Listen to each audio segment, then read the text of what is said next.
नमस्कार, hornbill TV में आपका स्वागत है और मैं आपके साथ प्रिया बिस्ट। बुलेटिन की शुरुआत करते हैं। उत्तराखंड के मुख्यमंत्री पुष्कर सिंह धामी ने कहा कि 5 अगस्त और 6 अगस्त को आई आपदा में पूर्ण रूप से क्षतिग्रस्त मकानों के लिए 5 लाख की तत्काल सहायता राशि प्रदान की जाएगी। साथ ही स्थानीय लोगों के मकान, जमीन, खेती और अन्य नुकसान का आकलन शुरू कर दिया गया है, जिसके मुआवजे का वितरण भी हम शीघ्र शुरू कर देंगे। इसके अतिरिक्त आपदा में मृतकों के परिजनों को भी 5 लाख की सहायता राशि दी जाएगी, ताकि उन्हें इस कठिन समय में आर्थिक सहारा मिल सके। उन्होंने विपक्ष से अपील की है कि यह समय राजनीति करने का नहीं, इस वक्त सभी को साथ मिलकर आपदा प्रभावितों की मदद करनी है।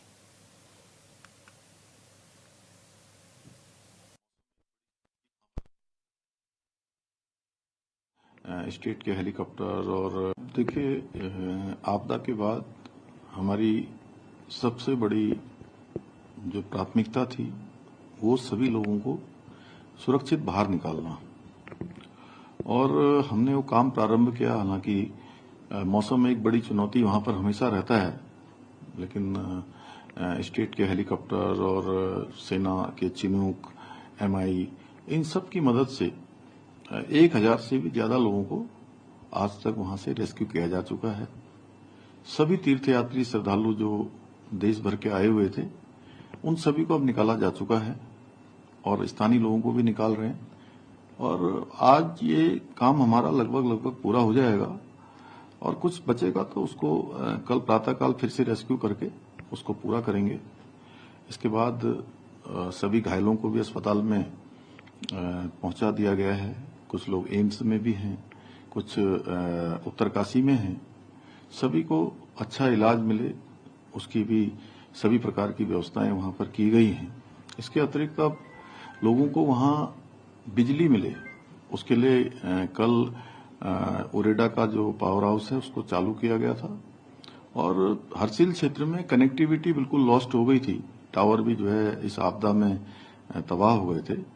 तो कल से वहां पर एयरटेल, वोडाफोन चालू हो गए हैं, और आज 125 kV के 2 जनरेटर सेट वहां पर पहुंच गए हैं, और उनको भी रिस्टोर किया जाएगा। इसी तेज गति से वहां पर बिजली की लाइनों को बनाने का काम भी UPCL कर रहा है, और संभवतः आज अगर काम पूरा हो जाएगा तो एक सामान्य रूप से जैसे पहले वहां पर बिजली की सप्लाई होती थी, उसी प्रकार की बिजली की सप्लाई होगी।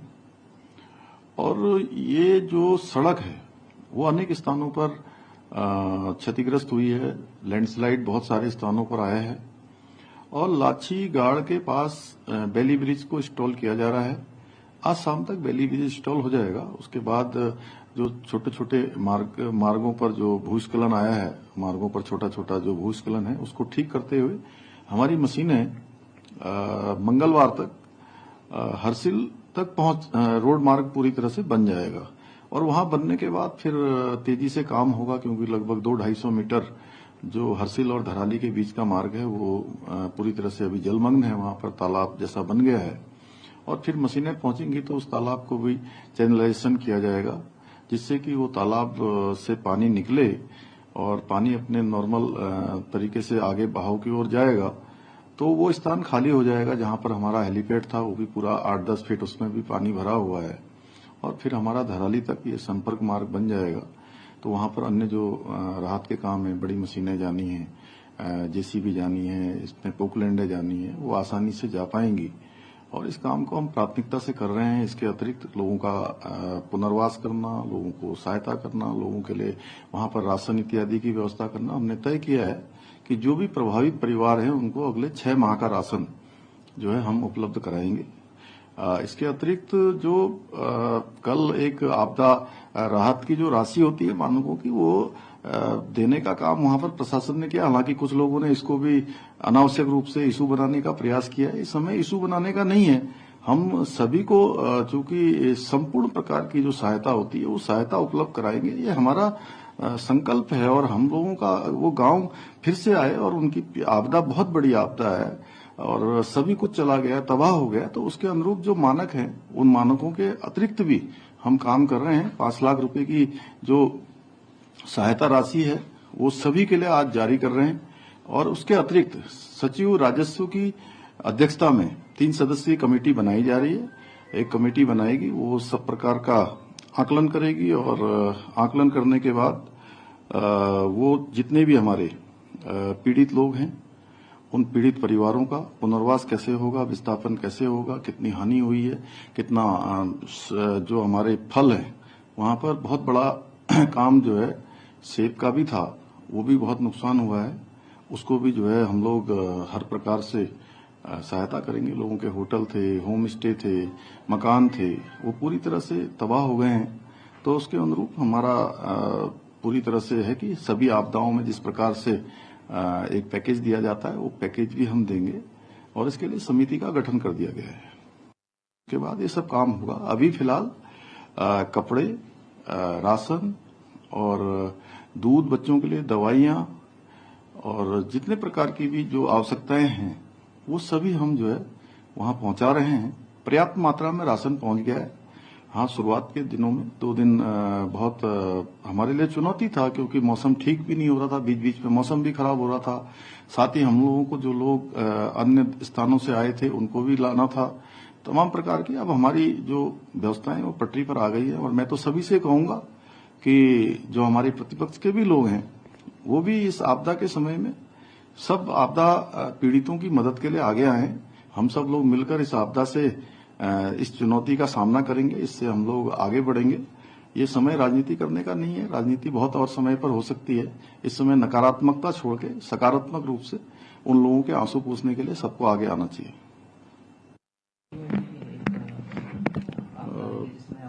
देखिए, इस आपदा में जहां धराली में जिस प्रकार से तबाही हुई, उसके अतिरिक्त प्रदेश के अनेक अनेक स्थानों पर भी भारी तबाही इस आपदा में हुई। बादल फटने से, लैंडस्लाइड से, भूस्खलन और भारी बारिश से। और पौड़ी जनपद के सैंजी और बांकुड़ा गांव, ये भी पूरी तरह से आपदा से प्रभावित हुए। मैं स्वयं वहां गया था और सच में वहां भी सहायता की बहुत आवश्यकता है। वहां भी हम जिनके मकान इसमें आपदा में क्षतिग्रस्त हुए हैं, उनको भी 5-5 लाख रुपए की तत्काल सहायता राशि देंगे। इसके अतिरिक्त प्रदेश में जहां भी आपदा से मकान ध्वस्त हुए हैं, उन सभी को सहायता दी जाएगी। बाकी अन्य सहायताएं भी, पुनर्वास से लेकर सभी प्रकार की सहायताएं हम करेंगे। इस आपदा के समय में हम एक एक व्यक्ति के साथ, जो आपदा से पीड़ित है, उसके साथ पूरी सरकार खड़ी है। आदरणीय प्रधानमंत्री जी श्री नरेंद्र मोदी जी के मार्गदर्शन में उन्होंने हमको राज्य में सभी प्रकार से कहा है कि आपदा के समय में पूरी सरकार और आदरणीय प्रधानमंत्री जी हमारे साथ खड़े हैं और उनका संबल हमको प्राप्त हो रहा है। हर प्रकार से हमको सहायता भी मिल रही है। इसीलिए हम इतना रेस्क्यू अभियान 3 दिनों में पूरा कर पाए, लोगों को वहां से सुरक्षित निकाल पाए। अनेक प्रकार का जो सामान है, जो रोडें बंद हो जाने के कारण से जो वहां नहीं पहुंच पा रहा था, उनको हम पहुंचा पाए। चाहे वो जेनसेट हो, चाहे बीसेट हो, चाहे वो खाद्य सामग्री हो, या लोगों को मैन पावर को वहां पहुंचाना हो, वो हमने सेना के। इसी के साथ खबरों में आगे बढ़ते हैं। उत्तरकाशी के धराली में रेस्क्यू ऑपरेशन जारी है। मलबे में दबे लोगों की तलाश की जा रही है। कई जेसीबी के जरिए मलबा हटाने का काम किया जा रहा है। और इन सब के बीच प्रदेश के मुखिया पुष्कर सिंह धामी ने बताया कि भीषण प्राकृतिक आपदा के कारण प्रभावित क्षेत्रों में ठप हुई बिजली आपूर्ति को बहाल कर दिया गया है। लगातार भारी वर्षा, भूस्खलन और बादल फटने की घटना से बिजली के पोल, तार, ट्रांसफार्मर और उप संस्थानों को गंभीर क्षति पहुंची थी। सौर ऊर्जा और माइक्रो हाइड्रो ग्रिड से निरंतर क्षेत्र में बिजली आपूर्ति की जा रही है।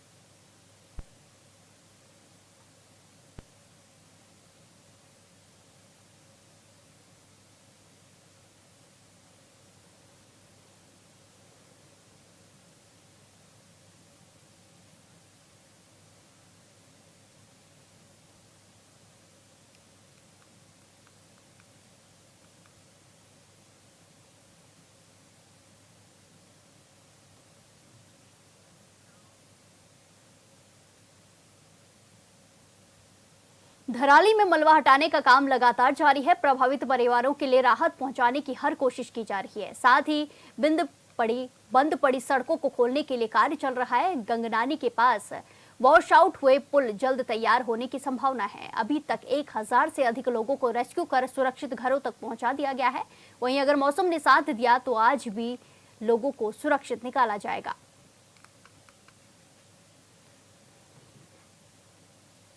पाँच अगस्त को जो दैवीय आपदा आई है वो बहुत भयावह है और इस आपदा के कारण जो प्रभावित लोग हैं उन प्रभावितों को राहत और बचाव कार्यों के लिए हमारी राज्य सरकार और केंद्र सरकार की एजेंसियां लगातार सक्रिय हैं, लगातार काम कर रही हैं। प्रदेश के यशस्वी मुख्यमंत्री आदरणीय पुष्कर सिंह धामी जी 3 दिन तक इसे आपदाग्रस्त क्षेत्र में रहे और 2 बार वो ग्राउंड जीरो पर जाकर के उन्होंने वहाँ की स्थिति की समीक्षा की है और जितनी एजेंसियां वहाँ काम कर रही हैं सभी एजेंसियों को उन्होंने दिशा निर्देश दिए हैं और इसका परिणाम ये है कि अभी तक 800 से अधिक लोगों को रेस्क्यू किया जा चुका है और सुरक्षित स्थानों पर उनको पहुंचा दिया गया है।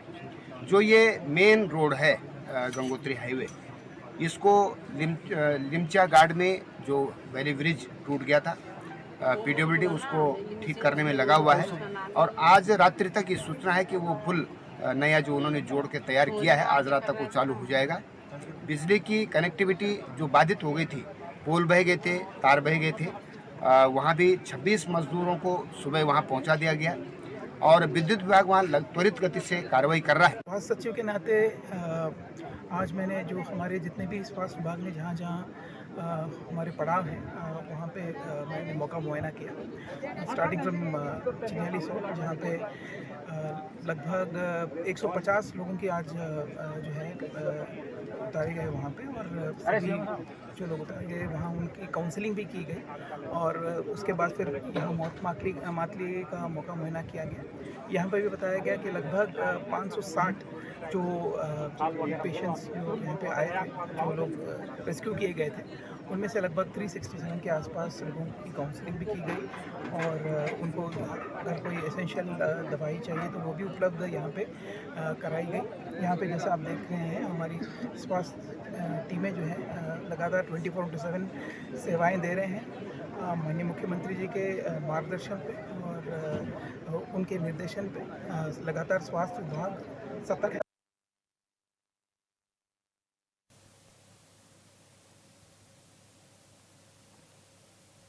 इस खबर पर ज्यादा जानकारी के साथ सीधे जुड़ेंगे संवाददाता दीपक नौटियाल से। दीपक, जिस तरीके से लगातार रेस्क्यू ऑपरेशन चल रहा है, अब तक कितने लोगों को सुरक्षित बाहर निकाला गया है, क्या कुछ अपडेट है? जी बिल्कुल प्रिया, आपको बता दूं कि जो धराली में जो आपदा थी, लगातार आपदा के बाद जो है रेस्क्यू ऑपरेशन जारी है और अभी तक लगभग 1000 से ज्यादा जो लोग हैं उनको जो है सुरक्षित स्थानों पर पहुंचा दिया गया है। साथ ही साथ जो है प्रशासन द्वारा जो है 6 लोगों की जो है मरने की जो है पुष्टि वहाँ पे की गई है।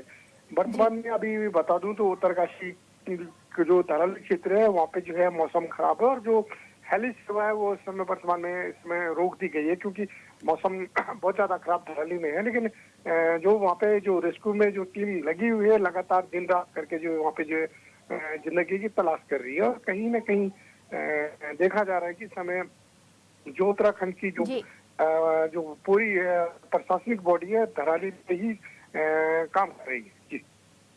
जी बिल्कुल, धन्यवाद दीपक हमारे साथ जानकारी साझा करने के लिए। उत्तराखंड के धराली में आई भीषण आपदा से प्रभावित परिवारों की मदद के लिए योग गुरु बाबा रामदेव और आचार्य बालकृष्ण ने पतंजलि फेज 2 से 3 ट्रक को रवाना किया है, जिसमें आटा, दाल, चावल समेत अन्य सामग्री है, राहत सामग्री है। बाबा रामदेव ने कहा कि धराली में कई परिवार बेघर हो गए हैं और कई लोगों की जानें जा चुकी हैं। हम उनकी जान तो वापस नहीं ला सकते, लेकिन उनकी तकलीफ को कम करने के लिए हर संभव मदद करेंगे।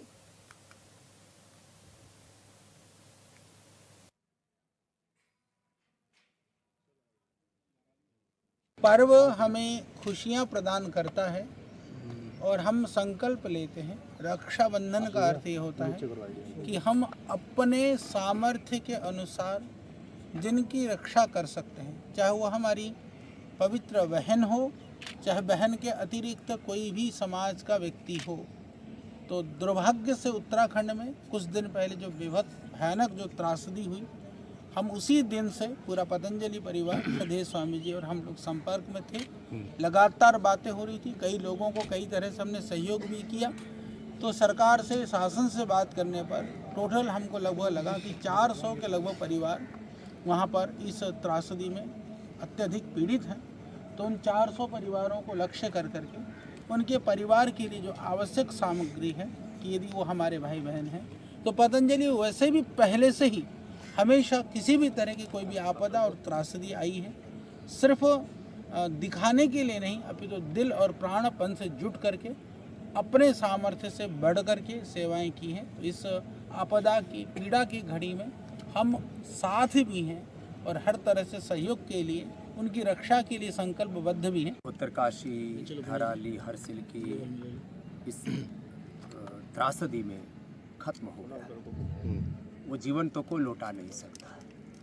किसी की माँ, किसी का पिता, किसी के बच्चे, किसी का तो पूरा का पूरा परिवार इस बाढ़ में, इस आपदा में पूरी तरह से खत्म हो गए।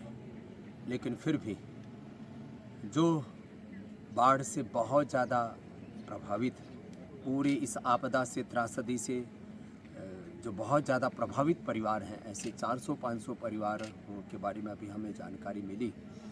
तो उनके लिए जो उनकी रोज़मर्रा की ज़रूरतों के हिसाब से जो भी नितांत आवश्यक है, ऐसे सारे आटा, दाल, चावल, मसाले से लेकर के खाने पीने के पात्र आदि तक भी सब हम इसलिए साथ में दे रहे हैं। और क्योंकि अभी भी रह करके बरसात हो रही है और कई बार तो सिर ढकने के लिए छत तक भी बहुतों को नसीब नहीं होती, तो उनके लिए जो है हमने एक त्रिपाल तक की भी सारी व्यवस्था की है।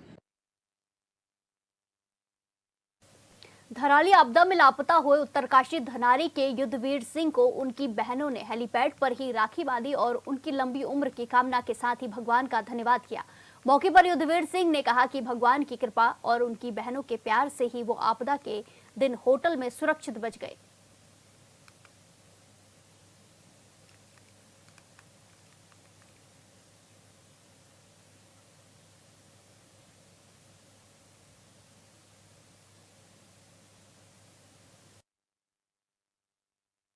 धनारी गाँव से।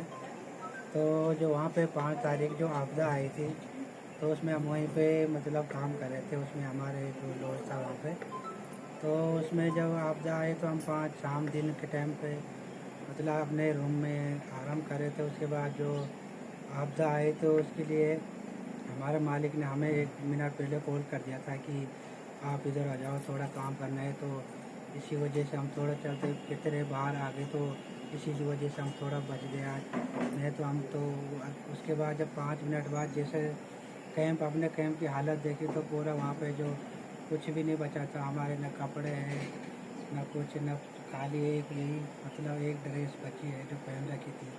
इसके बाद वगैरह जो सब बह गए, पूरा होटल, पूरा मतलब हमारा जो भी सामान था वो पूरा नदी में सब बह गए।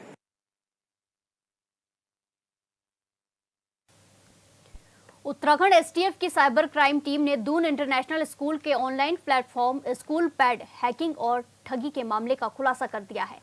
टीम ने बरेली से 3 मुख्य आरोपियों को गिरफ्तार किया है, जिन्होंने फर्जी इंटरफेस बनाकर छात्रों और अभिभावकों को रोबोटिक्स लैब शुल्क के नाम पर पैसे जमा करने का संदेश दिया था और अलग अलग खातों में भी सभी से पैसे जमा कराए थे। तीनों आरोपियों के कब्जे से मोबाइल, 2 बैंक पासबुक समेत अन्य सामान बरामद किया गया है।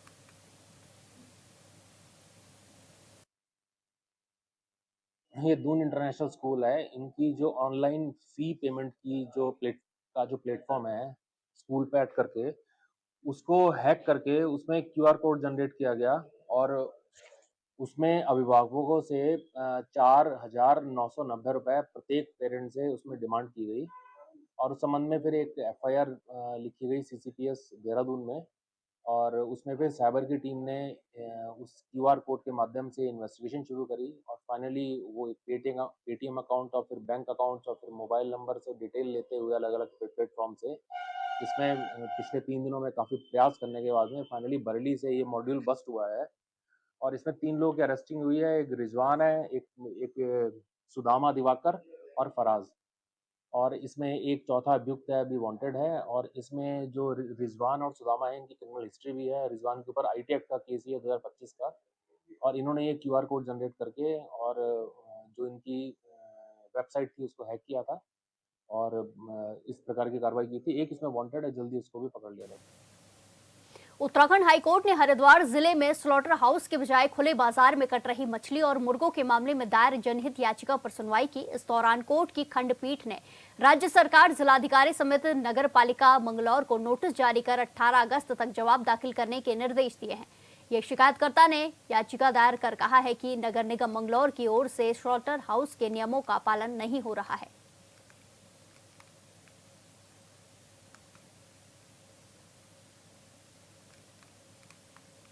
Of animals in district Haridwar जो ओपन और पब्लिक स्पेसेस पे हो रही है।